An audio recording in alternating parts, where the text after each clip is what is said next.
And joining me now is the Republican who has been in charge of the House version of the Russia investigation for the Intel Committee, Congressman Mike Conaway of Texas. Congressman, welcome to Meet the Press. Well, good morning. My first Sunday morning show ever. Well, so I should be in church at Sunday school, but I'm here with you instead. I appreciate that. And, my apologies to your pastor on that front. Let me start with something Andrew McCabe said following his firing, because it involves the committee that you're a part of. He said the release of this report, referring to the Inspector General report on his conduct, was accelerated only after my testimony to the House Intelligence Committee revealed that I would corroborate former Director Comey's accounts of his discussions with the president.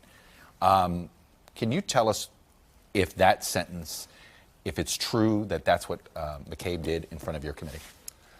I don't know how the Inspector General got access to that testimony in front of our committee. If he did, I'm unaware of it, so I'll have to run that to ground. But I don't know how the Inspector General would have gotten that unless he got it from McCabe during his conversation with McCabe. So in terms of his testimony in front of us, I don't know how the IG would have gotten it. So there is no way transcripts of Andrew McCabe's testimony are going to end up in the hands of, say, the White House? Or No, they're not supposed to. They're not supposed to under any circumstance. Well, I mean, yes, we could vote to have that happen, but no, that was committee-sensitive information that should have stayed within the committee. And so, if the Inspector General got permission to do it, he didn't ask me to do it and had to go a different route. How would you characterize McCabe's testimony to you?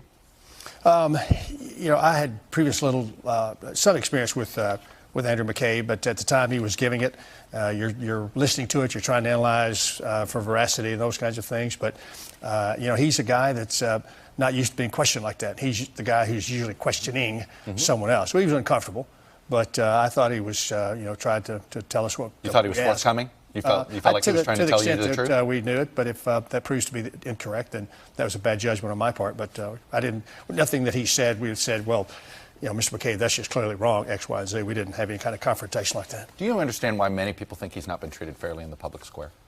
You know, I don't have access to the personnel records that the FBI did to see that. You know, President of the United States targeted him President of the United States targeted him for over a year. That created this cloud over him. Which well, but I don't know. Yeah, I don't know what he did to you know, the FBI. All the facts will come out. It's pretty unfair of us to speculate at this point. But is it an appropriate use of the bully pulpit? I mean, was that fair for the president to single him out like that? It made it so that he was in an untenable position, did it not? If he did his job, if he told the truth, then he wouldn't have been in those. You know, we'll see.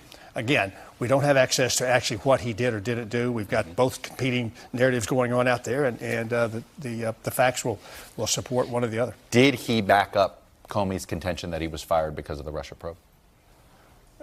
When? During his testimony to you, Mr. McCabe. He wasn't fired when he testified to us. No, I'm talking about, did he back up Mr. Comey's contention that Mr. Comey said he thought one of the reasons the FBI that James Comey was fired, and himself, the reason he was fired, he had testified that he thought it had to do with the Russia probe. Did Andrew McCabe back up James Comey's testimony? It's been a while since I sat through that testimony. I haven't read it recently. We were focused not so much on that as because that feeds into the collusion issue, and our committee was not charged with answering the collusion idea, so we really weren't focused on that direction. But I'd have to go back and check. All right, I want to ask you. I know you're now saying that your committee was not focused on the collusion idea.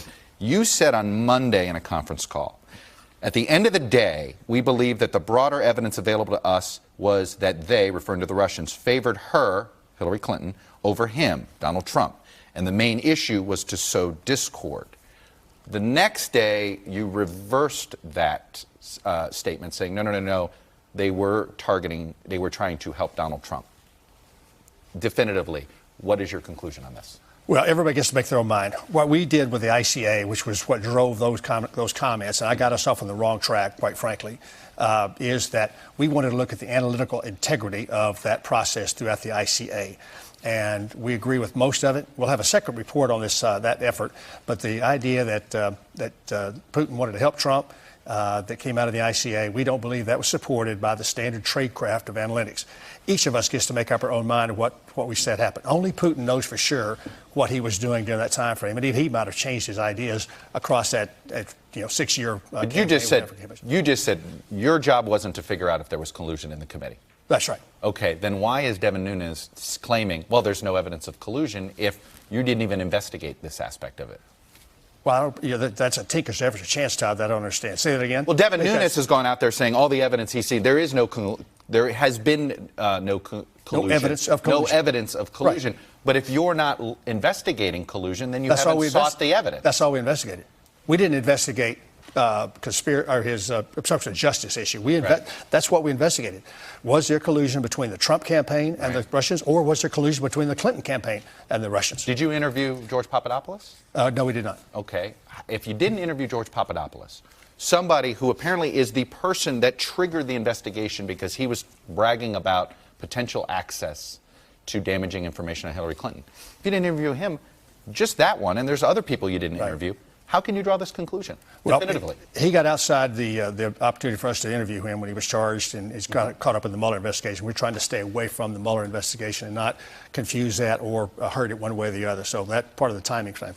The other issue is we couldn't feel a real good link between the Papadopoulos himself and his braggadociousness and the Trump campaign. He was a kind of at the edge of the circumstances. And then after he, how do you know that if you didn't interview him? Well, all the other information we got and all the information we got about him, talked about him, he was not somebody that seemed to be a player in the long term. Do you regret trying to draw a conclusion on collusion? My apologies, that is a tough phrase to say. Do you now regret trying to draw a conclusion about collusion? No. Well, we haven't drawn that. What we said, Chuck, is that we found no evidence of it. There may or that's a different statement. We found no evidence of collusion. Tom Rooney, who's a member of the Intel Committee, said the committee has gone off the rails, and he says we've lost all credibility, and we're going to have to issue probably 2 different reports, unfortunately, and no one's going to really. He's implying that no one's going to know what to believe. Is he right?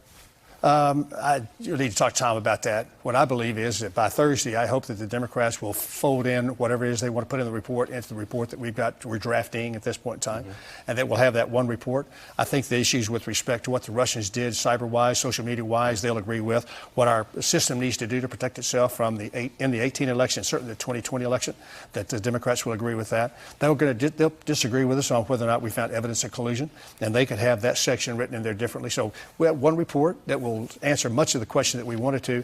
The collusion issue, we found no evidence of it. The Democrats think they have. They've not shared that with us if they have. I've shared all of my evidence we've got with them, but if they've got evidence of collusion, they haven't shared it with us. Does the blockbuster story about Cambridge Analytica and Facebook make you want to reopen the investigation? No, it's a different issue. Why is it a different issue? Well, Cambridge Analytica worked for the Trump campaign, had potential contracts with the Russians, manipulated Facebook data. Is this not part of your investigation? Why wouldn't you want to reopen the investigation to focus on this? So if there was criminal activity there, then that's the Justice Department's responsibility. I don't have criminal prosecutorial tools to make that happen. We are already confident that the Russians meddled in the campaign. We also know going forward that they likely do. So you're done. No reopening of this investigation under any circumstance. Hang on.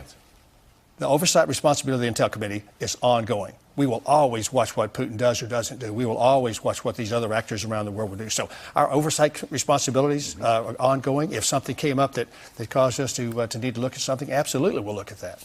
Mike Conaway, I have to leave it there, Republican from Texas. Thanks for coming on. My pleasure. Missing church this morning. I hope your pastor forgives you. Me too. Coming on. I need my pastor's forgiveness. I need Jesus Christ's forgiveness. Fair enough. Hey, NBC News fans, thanks for checking out our YouTube channel. Subscribe by clicking on that button down here, and then click on any of the videos over here to watch the latest interviews, show highlights, and digital exclusives. Thanks for watching.